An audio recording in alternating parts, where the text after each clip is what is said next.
Hey guys, it's Emily here and welcome to Journal Engineer. I'm so excited to start the first month of 2024 here with you. We're gonna do really simple minimalistic snowflake theme. I think that it's really easy for everyone, suitable for all kind of levels. You don't need to be a perfect artist to draw a simple snowflake. So yeah, let's not lose more time and begin. Here you can see my yearly setup for 2024. If you missed that video, actually there are two videos, part 1 and part 2. I'm gonna link them down below in the description so you can have more information of how I use my yearly spreads and how I use those trackers and pages that you see before the first month. So now we open on a brand new page, and believe me, at this moment I was so confused what I need to do, because usually I like to do my spreads with a lot of colors and a bit extra, if I might say it. In the past year, as you know, in 2023 I was doing only black and white journal, which means that I was not using any other colors besides black and white and the shades in between like gray, which means that I was way out of my comfort zone. But I learned to draw minimalistic spreads. Actually, I liked it. I think the spreads that I'm gonna make this year, 2024, are gonna be something in the middle. I mean, not exactly minimalistic, but not that much extra as I was doing before. Something that I truly like is this style of perforated lines. I'm not sure how it's called. Honestly, it's like Tumblr retro style, but I really like it and I want to try it as a main theme throughout the entire 2024. I'm not sure if I can stick with it, but let's see. So this is something completely new for me, and that's why I decided to sketch out first with pen on the page. So on the right, I'm going to have my cover page as always, and something different from the last year is that on the left, I'm not gonna have cover page only, I'm gonna have my monthly calendar. Yes, this is something new, so I decided that for 2024 I want to completely change the layout of my monthly pages, because hey, let's go out of my comfort zone and try something that I've never tried before. Because the monthly spreads that I was doing in the last year, they were really comfortable for me. I stuck with the same layout for almost 12 months, but I guess I need to try something new. After I sketch out a few things, I need to now consider the colors that I'm gonna use. Now I'm gonna flip the page to the last one, where I'm going to decide which shades of blue I want to use. So I have 4 different shades that I want to use for the snowflakes, and I'm going to try every single one of them. So this is the first one, and I draw a simple snowflake, and those are going to be the snowflakes that we're gonna draw. They're really easy. I think the most hard thing is to make it like a hexagonal. So the petals, I don't know how they're called, the petals of the snowflake have the same distance between each other. So yeah, here is the first one, the first color, and here is the second color. As you can see, it's a bit more darker. I want to use 3 colors because in this way I can achieve this ombre look of the snowflakes, because they're not the same color. I don't want them to be the same color. Unfortunately, I have 4 colors, as you can see, which means that I need to discard one of them. And I try to discard the one that is not fitting, and I do this by covering all colors with my finger, so I can see how other 3 colors are going with each other. Another thing that I needed to think is the background.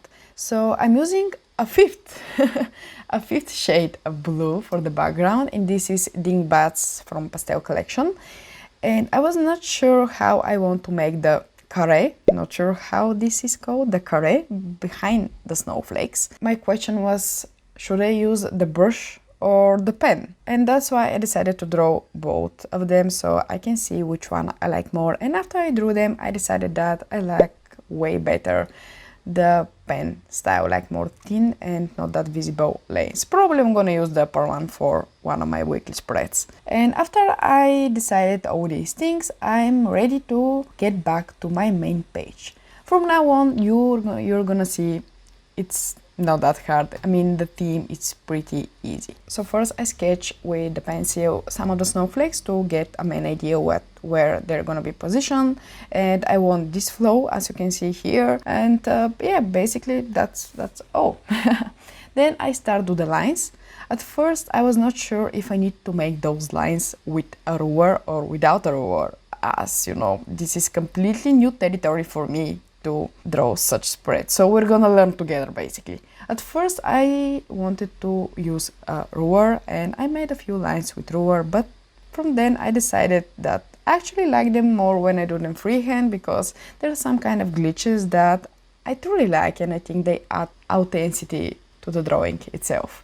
So yeah, not gonna lie, it took me a while to make all the lines here. So because the lines are a bit transparent, I decided to make them first and then the snowflakes, and not other way around. Usually if the background was gonna be a bit darker, I was gonna make first the snowflakes and then the background, but yeah, first we do the lighter here.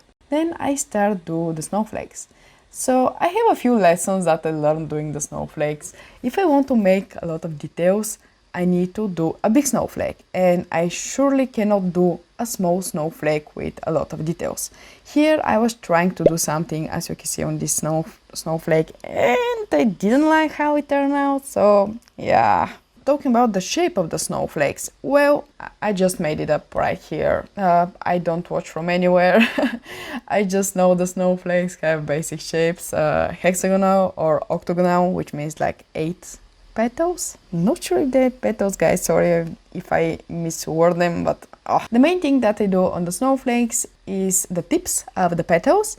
So I do them either circular or rhomboid, and then I start doing small lines. In the center I try to make triangles. I don't know why I like that much triangles there, but yeah. And then I start do different colors and different shapes.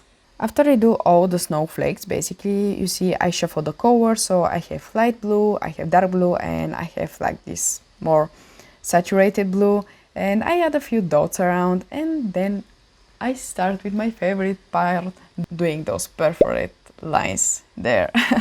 So I add a small rectangle there to write January. Of course, we need to have the name of the month on the monthly cover, and then I start doing those lines here. It is really easy and I really enjoy how I just perforate it a bit. It's really cute. And because, as I told you, I want to make a difference, like to differentiate the space in the rectangle in the frame compared to the space that is outside of the frame, I decided to add some decorations like a jewel falling from the snowflakes. I was not sure how it was gonna turn out, but at the end I think I truly liked it. So at first I sketched everything with pencil, because when you're drawing falling things like hanging things, it's really hard to match the gravity center, and the chance for them to not look natural is not that low. So yeah, I sketched them first with a pencil and then I retract them with micron pen, and I think I really like how they turned out. As you can see, again, I do perforated lines and I do dots and I do those rhomboid figures. I also add some dot work at the right corner down there, and now I want for the January font to look like those widespread fonts that we always see, but unfortunately I couldn't do this. I mean, I think that I erased that 6 or 7 times, and at the end I was like, no, I'm just gonna do my fonts. I'm gonna learn this on a later stage. So yeah, this is something that I need to learn for this year as well. And with that, I think that we're ready with the right page. I think it looks awesome, guys. What do you think? And now on the left, we are going to do the calendar. It's not that hard, just lines. So lucky for me, the inkbus has exactly 14 centimeters wide page, which means that I can divide the 7 days equally 2 centimeters each. And I decided to make the calendar a little bit elongated, so that's why I use 4 squares for the horizontal part and I use 5 squares for the vertical part. And yeah, this is how I do also the calendar. Then I decided to add dots where I'm gonna write later days, like 1st of January, 2nd of January, etc. And the space in the bottom I decided to use for my notes for February, because I'm doing the months month by month. If I have something to do for February, I cannot write it in February because it's not drawn yet, and that's why I always try to have these few notes for February or for the month after the one that I'm doing right now. And in the left, I'm gonna do a few more snowflakes. Yeah. A mistake that I did while doing this page is doing those circles in dark. So those circles there are for the numbers, as you remember, but unfortunately they were too dark, and when I was writing with Micron, it wasn't visible at all. So yeah, mistakes have been made. I finished the page by adding the days of the week. I guess that's our cover page, guys. I can't believe that I did it so fast, honestly. I thought that it's gonna take me an eternity to do, but I guess there's some positive things about doing more minimalistic spreads. And with this we finished our page. By the way, if you like this video so far, don't forget to give it a like or even subscribe to the channel. I'm just starting out with 2024 and I would be really happy to have you here for the entire year. I promise I'm gonna make really interesting spreads. And if you want, you can follow my challenge as well in your journal. So this page is for my monthly spreads. Usually I like to do my trackers in lines, but this time I decided to get out of my comfort zone. And on the right, I wanted to do a happiness log because it's really important for me to start the year right, to start the year knowing what I'm grateful for and that it's a happy year, it's a happy life, because sometimes we tend to forget that. So yeah, I do the happy log, which is consisting of 16 lines because they're split in two, which makes 31, you know, basic math. Yes. And underneath I'm gonna do my brain dump. Brain dump is something that I didn't do in the last few months. I decided to bring it back here because I really need it. I have 31 days and my mind is constantly filled with shit. So I need a space to write it somewhere. In the empty space that is left in the left part, I'm gonna do my goals. Also a few that at first I wanted to be like rewind, a few that I'm gonna feel at the end of the month of what I did bad or what I did good, what I can do better, like a revision of the month. And also I'm going to do song of the month. I don't know why I'm so excited. Like, doing this journal feels like I'm doing journal for the first time. And I think that this is a good thing because, as you know, I'm doing bullet journals for like 10 years already. And I'm really bored sometimes of bullet journaling. But right now I feel like I found a new love, and it's the same love. I don't know, have you ever been bored or burnt out because of your bullet journal? For me it happened a few times, but probably I can talk more about this in a special video. So yeah, I'm so excited about this January, guys. As I try for minimalistic spread, I decided to not use that many different shades of blue. I stick only with dingbats and also with this lighter thing of Art and Graphic Twin. Of course, I learned my lesson from the calendar on the back page and I'm not using the dark blue. And with this we finished our monthly spreads. Oh my god, it's so fast, guys. I still can't believe that. And yes, because we're so fast, we're gonna do also one weekly spread here. I'm turning the page and I do one big hello January and I do some fields which are gonna turn into weeklies. And I have 5 weeklies which are gonna be a bit bigger, and those are for weekdays, and also I do 2 small fields which are for weekends. I'm not sure what I want to use the empty space. Honestly, I'm still conflicted because in the past, in 2022, I was using the all free space for more drawings, but in 2023, I was using all the free space for memories, which is kind of conflicting because if I use it for drawing, I need to draw them now, and if I want to use them for memories, I need to leave it free and leave it be and until I have some memories to write down inside.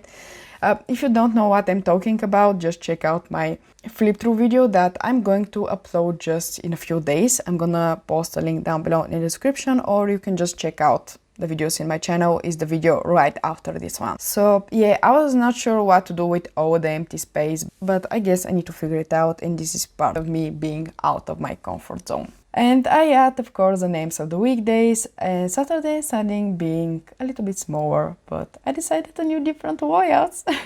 As you can see, this theme doesn't require that much of art skills, and I think it's suitable for everyone.